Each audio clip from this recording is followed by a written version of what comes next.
Hi YouTube, it's me NerdCat again. So, like I said, it's Friday and I'm ready to start my whole channel. Like I said in the first video, my videos will be about nerdy things that I enjoy and hopefully you guys enjoy too. So today, the first thing I want to talk about is my favorite game of all time. I mean, of all time for this generation of gaming. Because obviously my favorite game of all time is Space Invaders. But for this generation with the Xbox 360, my favorite game is Alice Madness Returns. Now I don't have any pictures because I'm in a dorm room. I don't carry around the boxes of all my games because that would take up a lot of room. So I'll just tell you quick to know stuff about the game itself. Now, Alice Madness Returns is the sequel to American McGee's first Alice game, which was a PC game. It pretty much the whole premise of that one was you go through Wonderland trying to figure out what's wrong with Wonderland. It's pretty self-explanatory because it's Alice. Now, the gameplay in that was pretty much you just walked around Wonderland fighting evil villains with your I can't say it. Volpal blade. You know, the knife, the kitchen knife that could kill the Jabberwocky. Yeah, if you know the Alice story, you know the blade. So, in that one, it was a PC game. The graphics weren't fantastic because it was a PC game. Everything kind of looked like cardstock, really. Which isn't a bad thing because it was the first game, but it was cool nonetheless. Then, American McGee came out with the sequel, Alice Madness Returns. Now, this is also from the same game creator, American McGee, Spicy Horse, and was released by Electronic Arts. With this game, number one, first off, from the first one, it's a completely different feel. Like, they're both psychological horror games, but this one has so much more meaning to it. You have amazing graphics. Every little move that you make as Alice shows, and it's fantastic. So, like I was saying, in this game, it's a third-person perspective as Alice. So you move Alice around the world of the game. It's a psychological horror action-adventure video game. This one came out in 2011, so you can find it pretty much anywhere. And it was for the PlayStation 3, Xbox 360, and I think just the PlayStation. So, here's the gameplay. You play as a third-person perspective of Alice. And Alice is suffering from emotional trauma caused by the death of her parents. Like, her whole family is killed in a fire, except Alice survives, and she doesn't know who caused the fire, but she thinks that she did. So, she gets discharged. You start off in a psychiatric clinic. She gets discharged from the clinic, and you have to help her get rid of the trauma by figuring out what really happened in her past. So, first off, you go out and you're in the grummy slum streets of England, and you're not really sure what's going on.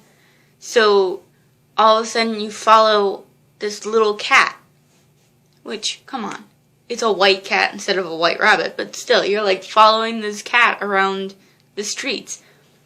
So you already know shit's gonna start, because that's Alice for you. Then you get transported back into Wonderland, and everything has gone wrong in Wonderland. Like before, it was under the rule of the Red Queen. In this game, you don't know what's wrong, but everything's off. Like, everything's going off the rails, creatures are going insane that don't make sense, she's having all these messed up dreams, she doesn't know what's causing it. So, you have to go through Wonderland collecting Alice's memories. And each memory leads her to unlocking what really happened the night of the fire. Which is really cool, because then you get, every time you collect a memory, every time you collect a memory, you get a voice from someone else sometimes, or an actual memory. And then if you complete a level, you get a key, and it opens a door, and it sets up the scene for what really happened that night. Which is so cool. You get all these different cutscenes that you're just like, what really happened? Did Alice cause this? And it's really amazing. And then, obviously, you fight monsters. You go through each level and you have to fight something different or solve a puzzle. There are a lot of things. One level, you find the Mad Hatter, who has been ripped to shreds. Like, his limbs have been taken off and all he's left is a torso and a head.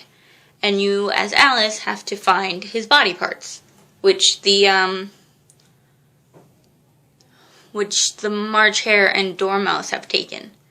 So you have to go through these crazy levels to find his body parts, to put him back together. Which is weird because he makes all these snarky comments and you kind of don't want to put them together, but at the same time, you gotta move on. So you have your quintessential, the weapons you have are very interesting and very weird at the same time. So you have the Vorpal Blade, which is just a kitchen knife, which is her trademark weapon from the first game. Then you have a Pepper Grinder, which is like a Gatling gun, and you can use it for long distance and for rapid fire. Then you have a hobby horse, the horse head on the stick, and that's your sledgehammer. You have a teapot cannon, pretty self-explanatory. A parasol as a shield, which I'm not really a fan of it because it's frustrating to use. And then you have a clockwork bomb, which is timed or can go off remotely. And it's shaped like a little white rabbit. It's adorable, and it helps with a lot of your puzzles. Now, with the Alice game, you get frustrated sometimes, because you need certain things to move on, and if you don't realize it, you're stuck in one place for, like, ever. And that gets frustrating, but you have to push through, because it is amazing stories, it's amazing artwork, it's just so cool. And there are all these mini games that you can play to earn shells. And the funniest thing is your currency are teeth from the villains that you defeat. Which is weird, but really kind of amusing. And then, of course, your health is rose petals. And the cool thing with the Alice game is you do not die immediately. If, you jump and you miss the step by, an inch, you don't die. You just turn into butterflies and go back to your starting point. Which is awesome, because then you don't have to start over again. But if you are trying to defeat a whole bunch of villains at once, if you get close to the end of your life bar, you can hit the square button and you turn into Hysteria mode. And Hysteria mode is ridiculous. You turn into this ghostly form of Alice, and all of your kill shots are 10 times stronger, and as you're in Hysteria mode, your life is actually regrowing. And it's just the coolest thing to watch, because everything's in this shadowy, ghostly figure, and your screen looks cracked, and it's just amazing. It's so much fun to do that. Oh, and the really cool thing is with every level or stage you go on, you get a new outfit. Like, without even trying, you change your outfit. Like, you have the traditional Alice from the original game. Then, at one point, you're in, like, the Mad Hatter's world. So you have this steampunk type Alice outfit. Then, you go under the sea and you have, like, a sea creature kind of outfit with, like, glowing tentacles and stuff. It's just so cool. Everything about it's just really amusing and really cool to play through. So I highly recommend you guys going and getting it because it's amazing. And if you can't get it or you're not sure about it, because who's going to listen to the chick on the YouTube?